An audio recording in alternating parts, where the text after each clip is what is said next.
Hello guys, जैसे प्रियांक होता है, कैसे हो आप सब? उम्मीद करता हूँ बढ़िया होंगे। तो आज के वीडियो में बात करने वाले हैं एक इंजीनियरिंग की सबसे इंपॉर्टेंट और अच्छी ब्रांच के बारे में, जिसका नाम है सिविल इंजीनियरिंग के बारे में आज हम डिस्कस करने वाले हैं।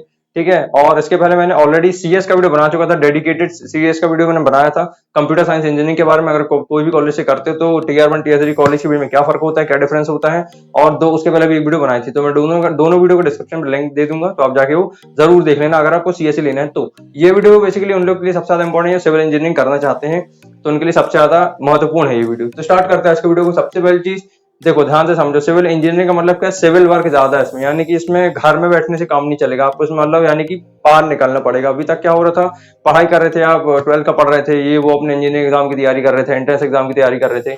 लेकिन एक बार जब अगर आप कोई कॉलेज में चले जाते हो और सिविल अगर आप लेते हो, तो उसके बाद ड्यूटी रहती है कि आपको थोड़ा सा अपने आप को इम्प्रूव करना पड़ेगा। यानी कि ब्रांच ऐसी है जिसमें आपको थोड़ा फील्ड वर्क ज्यादा रहेगा, यानी कि देश दुनिया में ज्यादा आपको थोड़ा घूमना पड़ेगा, लोगों से मिलना पड़ेगा, फील्ड वर्क ज्यादा रहेगा। देश दुनिया में जो भी काम हो रहा है, इंजीनियर्स की जो जरूरतें हैं, वो उसको पूरा करने के लिए आपको थोड़ा बाहर आना पड़ेगा। समझ पा रहे हो मेरी बात? तो एक एक करके सारी चीजों को डिस्कस करते हैं। जैसे मान लो इंजीनियर का क्या काम रहता है, फील्ड वर्क रहता है, यानी कि बाहर आपको निकलना पड़ेगा, लोगों से मिलना, कैसे इंटरेक्ट करते हैं, क्या काम होता है। ठीक है, तो आपको थोड़ा खुलना पड़ेगा इसके लिए। और बेसिकली अगर बात करते हैं फील्ड वर्क में, तो बहुत सारे होते हैं, जैसे कंस्ट्रक्शन का काम होता है, फिर डिजाइन का काम होता है, आर्किटेक्चर का काम होता है।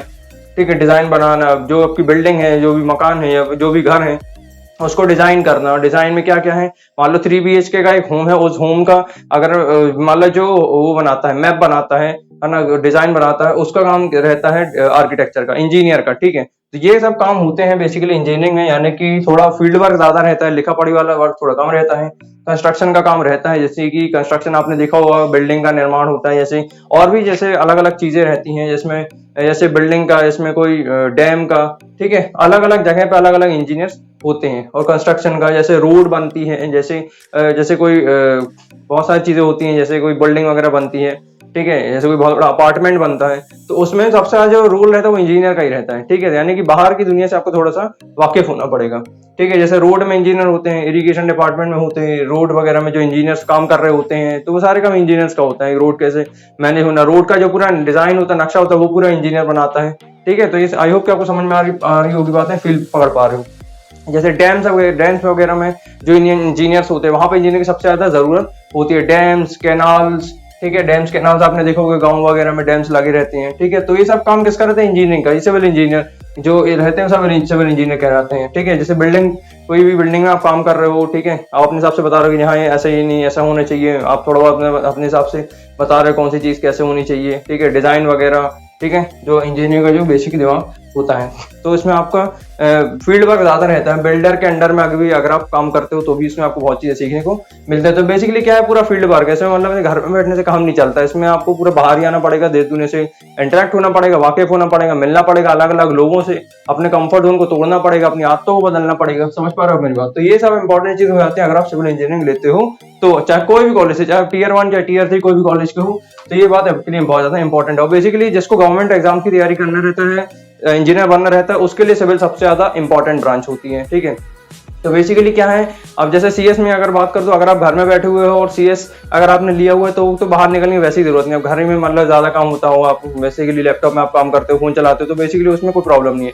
लेकिन अगर आपने सिविल लिया तो उसमें फिर आपको घर में बैठना नहीं बनता, उसके लिए आपको फिर बाहर निकलना ही पड़ेगा। बाहर निकलने का मतलब ये नहीं कि घूमो भागो, बाहर निकलने का मतलब है कि आप लोगों से मिलो, जो इंजीनियर्स हैं, अलग अलग साइट में, अलग अलग जो मतलब जो आपके सीनियर्स हैं, जो भी कुछ टॉप लेवल पे जो इंजीनियर्स हैं मल्टीनेशनल कंपनीज में। ठीक है, तो उस इंजीनियर से आप जाके मिलो, तब आपको फील आएगा कि क्या एग्जैक्टली काम होता है। ठीक है, ये मैं कह रहा हूँ बाहर निकलने का मतलब। ठीक है, और 5 इंपॉर्टेंट टिप दे रहा हूँ जो कि आप सिविल में अगर आप इंजीनियरिंग करते हो, जो कि आपके लिए इंपॉर्टेंट है। पहली चीज तो है कि आप अपने दिमाग को खोल लो पूरे से, ओपन योर माइंड। जब तक दिमाग को खोलोगे तब तक अच्छी इन्फॉर्मेशन नहीं आने वाली। अभी तक क्या हो रहा था, 12th का आपने पढ़ा, उसके बाद 11th का दिए वो, तो मैं यानी कि स्कूल का टॉर्चर, कहीं ना कहीं स्कूल आना जाना, घर, तो इससे क्या है, आप खाली की लाइफ यहीं तक रह गई है। अब सिविल अगर आप लेते हो तो इसके आपको बियॉन्ड सोचना पड़ेगा ना, बियॉन्ड में आपको थोड़ा बहुत सोचना पड़ेगा कि ये भी होता है, ये भी होता है। सब सीखने के लिए अपने आप को तैयार करना पड़ेगा। उसके लिए सबसे इंपॉर्टेंट चीज क्या है कि आपको अपने माइंड को खोलना पड़ेगा, ओपन करना पड़ेगा, तब जाके जैसे आपका माइंड ओपन होगा तो जैसे जैसे लोगों से आप मिलोगे, है ना, इंटरेक्ट करोगे, तब जाके आपके माइंड में अच्छी इन्फॉर्मेशन आएगी। तो आई होप कि आपको सारी बात समझ में आ रही है। तो घर में नहीं बैठ रहे अगर ये बी ब्रांच आप ले रहे हो तो। ठीक है, इसमें दिमाग को पूरा से खोल लो और गोल फिक्स कर लो कि एग्जैक्टली करना क्या है, आप अपनी लाइफ से क्या चाहते हो, गवर्नमेंट एग्जाम क्रैक करना चाहते हो, या गवर्नमेंट एग्जाम क्रैक नहीं होता तो फिर क्या करना चाहते हो, किसी बिल्डर के अंडर में काम करना चाहते हो, तो ये अपनी विजन क्लियर करो, ठीक है, ऐसे मतलब ऐसे खाली वक्त नहीं बैठना, मैं कह रहा हूँ, ठीक है। दूसरी इंपॉर्टेंट चीज है, इंटरेक्शन करना बहुत जरूरी है, क्योंकि कई लोग क्या रहता है कि किसी से मिलते ही नहीं कॉलेज में, चाहे वो कोई भी फ्रेंड हो, उससे सबसे दूरी बना लेते हैं, किसी से मिलना नहीं, किसी से जुलना नहीं, ठीक है, और अकेले रह जाते हैं, तो ऐसे लोग बहुत प्रॉब्लम बाद में फेस करते हैं, ठीक है, क्योंकि ऐसे लोग से फिर बात करने बहुत लोग फिर सोचते भी हैं, फिर वो भी मतलब इंटरेक्ट नहीं कर पाते ना, तो कैसे बात करोगे अब अगर आप किसी मिलोगे नहीं, ठीक है, और बहुत से ऐसे लोग होते कॉलेज भी नहीं आते फर्स्ट सेकेंड ईयर में, तो मेरे हिसाब से आपको कॉलेज जाना चाहिए, क्योंकि जैसे आप जाओगे वहाँ पे जो फ्रेंड्स आपके बनेंगे, तभी तो आप उनसे इंटरेक्ट कर पाओगे, तभी तो आप उनकी जैसे कोशिश कर पाओगे कुछ आगे बढ़ने की, करने की, ठीक है, तब आपको ऐसे एनवायरनमेंट मिलेगा, जैसे आपके दोस्त बनेंगे उस हिसाब से फिर आप कुछ करोगे, तो इंटरेक्शन बहुत जरूरी होता है। इंटरेक्शन में ये नहीं कह रहा हूँ कि सिर्फ आप दोस्त से ही मिलो, इंटरेक्शन का मतलब ये है कि कॉलेज में जो सर लोग हैं, जो भी फील्ड वर्क होता है, कॉलेज के ऐसे बहुत सारे होंगे जो आपको कहीं ना कहीं लेके जाएंगे, प्रोजेक्ट वर्क पे आपको फील्ड पे लेके जाएंगे, है ना, आपको अलग अलग काम सिखाएंगे, चीज सिखाएंगे कि क्या क्या इंजीनियर का काम रहता है, हो सकता है आपको कहीं बाहर ले आए आपके कॉलेज के बाहर, तो वहां पे जो सर वगैरह है तो उनसे आके मिलो, उनसे इंटरेक्ट करो, उनसे बातें करो, कि पूछो कि भाई सर इसमें क्या होता है, सर इसमें ऐसे क्या ऐसे होता है, क्या होता है, तो ये सब चीजें पूछोगे ना, तो उससे क्या अलग लेवल में आपकी अंडरस्टैंडिंग भी बढ़ेगी, ठीक है। तो कभी भी शर्माना मत कि मैं मेरा ये हो जाएगा, लोग मेरा मजाक उड़ाएंगे, ये वो सब चक्कर में कहीं मत पड़ना, मतलब इंटरेक्ट करना है तो करना है, और पूरे इंटरेस्ट के साथ में सामने वाले से पूछना है, ठीक है। तो ये बहुत इंपॉर्टेंट चीज है, इंटरेक्शन जरूरी है, ठीक है। इंटरेक्शन का मतलब समझ पा रहे हो, इंटरेक्शन मतलब मिलना जुलना, और जो भी आपके कॉलेज में फ्रेंड्स हैं उनसे मिलो, बातचीत करो, किसी से ऐसे जबरदस्ती लड़ो मत, क्योंकि ऐसे फ्रेंड मतलब कुछ लोग आपको उल्टा सीधे बोलेंगे तो ऐसे लोगों को इग्नोर मार दो, उनसे कभी मत बात करो, ठीक है। लेकिन जरूरत से ज्यादा आप रिएक्ट करोगे, उनसे लड़ोगे तो और वो प्रॉब्लम क्रिएट होगी बाद में, इसलिए आप ज्यादा इंटरेक्ट नहीं कर पाओगे ऐसे में। तो बेसिकली क्या कह रहा हूँ कि आपको ऐसे लोगों को अवॉइड करना पड़ेगा जो कुछ अच्छा काम कर रहे हैं, जो सर वगैरह हैं, जो मैडम वगैरह हैं, जो फील्ड वर्क में आपको जहाँ पे ले आ रहे हैं, तो वहाँ के लोगों से इंटरेक्ट करना जरूरी है, वरना मिलोगे, बातचीत करोगे, है ना, अपने बारे में कुछ बताओगे, वो आपको अपने बारे में बताएंगे, तब जाके कनेक्शन अच्छा स्ट्रांग होता है, क्लियर। उसके बाद हम बात करते हैं थर्ड चीज के बारे में, स्किल के बारे में। स्किल का मतलब बहुत सारी चीज होती हैं, अलग अलग स्किल होती हैं, लेकिन एक जो सबसे इंपॉर्टेंट स्किल है वो है कम्युनिकेशन स्किल। अब कम्युनिकेशन स्किल का मतलब ये है कि आपको कम्युनिकेट करते बनना चाहिए सामने वाले पार्टी से, जो भी है, चाहे वो सर है, चाहे आपका फ्रेंड है, आपसे कम्युनिकेशन बनना चाहिए। उसको स्टार्टिंग होती है क्वेश्चनिंग से, आप जैसे जैसे क्वेश्चन पूछोगे फिर आपको जवाब मिलेगा, फिर आप क्वेश्चन पूछोगे फिर जवाब मिलेगा, दैट मीन्स की कन्वर्सेशन बहुत धीरे धीरे बढ़ती आएगी। इस टाइप से क्या होता है कि आपका कम्युनिकेशन स्किल बढ़ती है, जब सामने वाले ने कुछ बोला आपने फिर उसको समझा, अंडरस्टैंडिंग, यानी कि इसका दूसरा मतलब होता है अंडरस्टैंडिंग, सामने वाले की बात को समझा, फिर उस हिसाब से एक्ट किया, है ना, कम बोलना, ज्यादा बोलना, धीमा बोलना, तो ये बहुत इंपॉर्टेंट स्किल है कम्युनिकेशन स्किल। यानी कि अपने फ्रेंड के साथ में कैसे बात करनी है, अपने जो टीचर है उनसे कैसे बात करनी है, बात करनी भी है या नहीं करनी है, तो ऐसे आपको इस बात का बहुत ध्यान रखना है। तो ये तीन इंपॉर्टेंट टिप थी। फोर्थ टिप की बात करते जल्दी से, रिलेशनशिप में आपको नहीं पढ़ना चाहिए, ठीक है। मैंने और बहुत लोग ऐसे बर्बाद होते देखो, जिनने हमने सिर्फ टाइम बर्बाद किया फर्स्ट सेकंड ईयर में, और थर्ड फोर्थ ईयर में आते आते इन सबको ये चीज रियलाइज हो जाती। बहुत से लोग को मैं देखा हूँ, मेरे दोस्त भी रहे हैं, बेसिकली फालतू की रिलेशनशिप के चक्कर में, लड़कीबाजी के चक्कर में इधर उधर लड़के से बात कर रहे हैं, कोई घूम रहा है, भाग रहा है, तो इस समय क्या सिर्फ टाइम की बर्बादी, सिर्फ टाइम वेस्ट होता है और कुछ आपको हाथ नहीं लगने वाला इसमें। आपको सिर्फ रिग्रेट ही होगा कि फर्स्ट सेकंड ईयर में काय को मतलब क्यों मतलब इस चक्कर में पड़े होते, है ना, पढ़ लिए होते, कुछ कर लिए होते, फर्स्ट सेकंड ईयर में गवर्नमेंट एग्जाम की तैयारी कर रहे होते, तो टाइम वेस्ट नहीं होता। ये अक्सर रिग्रेट होती है, तो इस रिग्रेट से बच जाना, इस प्रॉब्लम में मत फंसना, ठीक है। तो कोशिश करो अपने आप को बचाने की ये सब चीजों से, रिलेशनशिप वगैरह, और स्पेशली अगर आप टीयर 3 टायर 2 कॉलेज में हो, तो आपको तो बिल्कुल भी शोभा नहीं देता कि आप रिलेशनशिप में जाओ, बात करो, ये सब बिल्कुल नहीं है, ठीक है। बट हो सकता है कि आपकी फ्रेंड एकदम स्ट्रांग हो, बहुत पुरानी हो फ्रेंड हो, लड़की हो, कोई भी हो, लड़का हो, ठीक है, तो उससे बात करो। लेकिन ऐसा ना हो कि वो आपको छोड़ कर जाता है, बिल्कुल टूट के बैठे हो, कुछ काम ही नहीं है, तो ऐसा नहीं होना चाहिए, ठीक है। तो मतलब लिमिट में करना है, या फिर करना ही नहीं, सबसे बेटर ऑप्शन इसका करना, पढ़ो ही मत। और फिर फोर्थ फिफ्थ टिप सबसे ज्यादा इंपॉर्टेंट, आपका सर्कल सही होना चाहिए, कि मतलब फ्रेंड सर्कल क्या है, आपकी संगत क्या है, किस टाइप के लोग के साथ आप मिले हुए हो, किस टाइप का आपका एनवायरनमेंट है, कॉलेज में पढ़ने वाले लोग हैं या मतलब से मस्ती मौज पार्टी करने वाले लोग हैं, तो इसमें आपको सही और गलत के फर्क को आपको खुद चुनना पड़ेगा, ठीक है। आप जैसा फ्यूचर चाह रहे हो उस टाइप के आपके फ्रेंड बनेंगे, ठीक है। सब गवर्नमेंट जॉब की टारगेट कर रहे हो तो वैसे अपने फ्रेंड्स बनाओगे, जो इस एग्जाम को जिस एग्जाम को आप टारगेट कर रहे हो, बाकी जो आपके दोस्त हैं उन एग्जाम को अगर टारगेट कर रहे हैं, तो ऐसे लोगों के साथ में सिर्फ आप इंटरेक्ट करो, ऐसे लोगों से मिलो, बातचीत करो, तब आप इंटरेक्ट कर पाओगे, तब आपका जो फ्रेंड सर्कल है वो स्ट्रांग हो पाएगा। नहीं तो अगर कहीं घूमोगे, भागोगे, खेलोगे, कूदोगे, तो इस सब में क्या टाइम भी वेस्ट होगा और बेसिकली कॉलेज का जो मेन जो रहता है वो सब आप पूरा स्पॉइल कर दोगे, है ना। मेन चीज़ यही रहती है, लोग मतलब फालतू की उसमें फ्रेंडशिप में आके और फ्रेंड सर्कल इतना गलत बना लेते हैं, सिर्फ मतलब सिर्फ घूमते फिरते मौज मस्ती इसी में पूरा कॉलेज ईयर बर्बाद करते हैं। ये गलती मत करना, इस बात का खास ध्यान रखना। इसके बाद हम बात करते हैं सेक्टर्स के बारे में। तो दो सेक्टर्स होते हैं, एक होता है प्राइवेट सेक्टर, एक होता है गवर्नमेंट सेक्टर, ठीक है। सिविल के लिए अगर मैं बात करूँ, ठीक है। अब देखो प्राइवेट सेक्टर की अगर बात करें तो जैसे बिल्डिंग्स वगैरह में जो इंजीनियर्स होते हैं ना, बिल्डर के अंडर में जो काम कर रहे होते हैं, उनका काम डिजाइन का, कंस्ट्रक्शन का, आर्किटेक्ट का, यानी कि वो उसको मटेरियल को तैयार करना, और जो सारा काम होता है मैप को तैयार करना कि मैप क्या है घर का, ये इंजीनियर का काम होता है, क्लियर। और बेसिकली जो सब काम होते हैं वो सब किसके रहते हैं, प्राइवेट में। बेसिकली प्राइवेट के अंडर में सारे काम आते हैं, ठीक है। सेक्टर में एक होता है प्राइवेट, होता है गवर्नमेंट। प्राइवेट में जो भी मतलब काम कर रहे होते हैं, तो अगर आपकी एज ज्यादा ही आती है तब फिर आपको ये प्राइवेट जॉब में जाना चाहिए, नहीं तो आपको गवर्नमेंट एग्जाम की तैयारी करनी चाहिए। अगर स्पेशली अगर आप सिविल लिए हो तो सिविल में आपको गवर्नमेंट एग्जाम की तैयारी कौन कौन सी करनी चाहिए। कुछ एग्जाम्स है जो कि आपको ध्यान रखना है। गेट एग्जाम की आप तैयारी कर सकते हैं, जिससे आप बहुत अच्छे कॉलेज आपको मिल सकते हैं एमटेक करने के लिए, और एमटेक करने के बाद बहुत जॉब अपॉर्चुनिटीज ताबड़तोड़ बढ़ जाती है, ठीक है। आईआईटी से आप वो कर सकते हो, क्या बोलते हैं, एमटेक। अगर आपने गेट का एग्जाम दे दिया, गेट का एग्जाम दिया, तो आपको आईआईटी से आपको एमटेक करने का मौका मिलता है, ठीक है। ये फायदा होता है गेट एग्जाम्स का। और भी फायदा होता है गेट एग्जाम से, बेसिकली गवर्नमेंट जॉब से लगती है, ठीक है। बहुत बड़े ऑफिसर बनते हैं गेट एग्जाम को क्रैक करके। सेकंड एग्जाम की बात करें तो आईईएस, इंडियन इंजीनियरिंग सर्विसेज का एग्जाम होता है ये। इसमें बहुत सारे अलग अलग पोस्ट आ जाती हैं, जैसे रेलवेज की, है ना, रोड वगैरह के जो इंजीनियर्स होते हैं उसकी पोस्ट, और उसके अलावा सेंट्रल वाटर, ठीक है, सेंट्रल वाटर की भी जो पोस्ट वगैरह होती हैं, जो इंजीनियर होते हैं उसमें, है ना, सेंट्रल वाटर मैनेजमेंट, ठीक है। तो उसमें सब इंजीनियर का रोल होता है।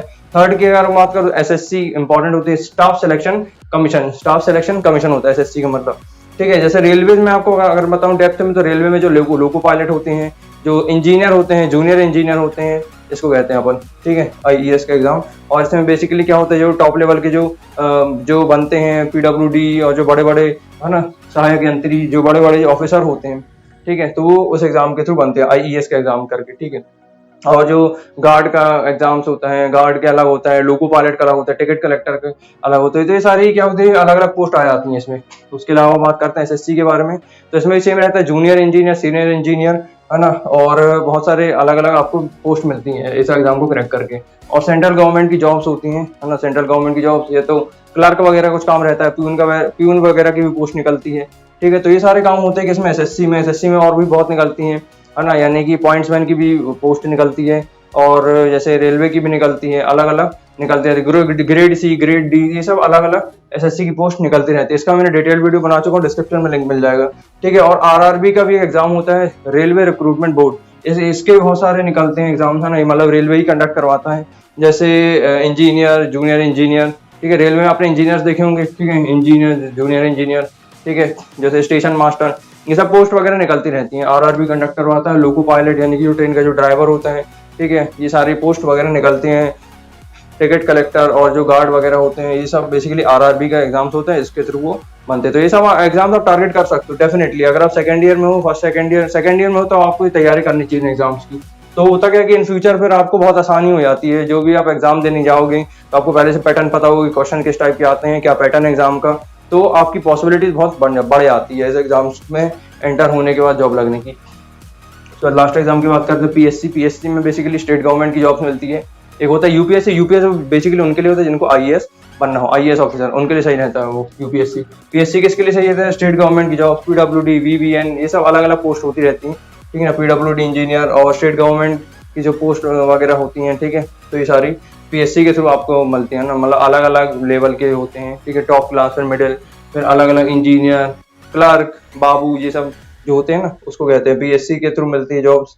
तो ये टोटल मैंने आपको, ऐसे तो और भी बहुत सारे एग्जाम्स होते हैं, बट यहाँ पे मैं जो इंजीनियरिंग में, सिविल में जो सबसे ज्यादा इंपॉर्टेंट है, जो ज्यादातर लोग तैयारी करते हैं, जिस लिए वो सिविल इंजीनियरिंग लेते हैं, उसके लिए एग्जाम्स हैं। 5 एग्जाम बहुत ज्यादा इंपॉर्टेंट होते हैं, है ना। फिर क्या होता है, अगर मान लो किसी का एग्जाम्स क्रैक नहीं हो, तो फिर वो ऐसा प्राइवेट सेक्टर में काम करते हैं, या फिर मान लो दोनों में किसी का इंटरेस्ट नहीं है जॉब्स वगैरह में, तो सीधा बिजनेस वगैरह अपना कुछ खुद का स्टार्ट कर लेते हैं, ठीक है। तो प्राइवेट जॉब में बेसिकली बिल्डिंग, किसी बिल्डर के अंडर में काम करते हैं, ठीक है, कुछ भी कंस्ट्रक्शन का वर्क, प्रोजेक्ट वर्क, ठीक है, सब में लग जाता है। आर्किटेक्चर में बिल्डिंग को डिजाइन करना, कोई भी निर्माण कार्य है उसका डिजाइन करना, ठीक है। तो ये सब काम होता है इंजीनियर्स का। तो ये सब पूरा मैंने आपको डिटेल में बता दिया। ये 5 स्टेप का ध्यान रखना, दिमाग को खोलो, ये पूरी अलग ब्रांच है, ठीक है। इसमें घर में बैठ के काम नहीं चलेगा, थोड़ा बहुत देश दुनिया घूमो, मिलो लोगों से, तब जाके आपका काम बनेगा।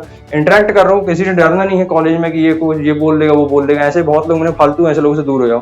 काम के दोस्त बनाओ ना, काम के दोस्त बनाओगे कभी फंसोगे ही नहीं आप। तो इंटरेक्शन करो, है ना, अच्छे अच्छे जो भी सर वगैरह लोग हैं उनसे मिलो, जो भी जैसे भी इन्वायरमेंट में हो, और फ्रेंड सर्कल अपना अच्छा बनाओ, ठीक है, अच्छे लोग बनाओ, अच्छे दोस्त बनाओ। रिलेशनशिप में मत पड़ना, बिल्कुल मत पड़ना। अगर पड़ गए तो जल्दी से जल्दी निकल जाना, क्योंकि सिर्फ टाइम बर्बादी और कुछ हाथ नहीं लगने वाला है। रियलिटी हजारों लोग के बीच पे बोल रहा हूँ, बहुत लोगों को देख चुका हूँ मैंने फंसते हुए। और स्किल की बात करें तो स्किल मतलब कम्युनिकेशन स्किल, आपसे बात करते आनी चाहिए, अपने आपको एक्सप्रेस करते बनना चाहिए, ठीक है। तो ये इंपॉर्टेंट टिप्स थी। आई होप कि आपको वीडियो पसंद आया होगा। या इसी के साथ आज को वीडियो यहाँ पे खत्म करता हूँ।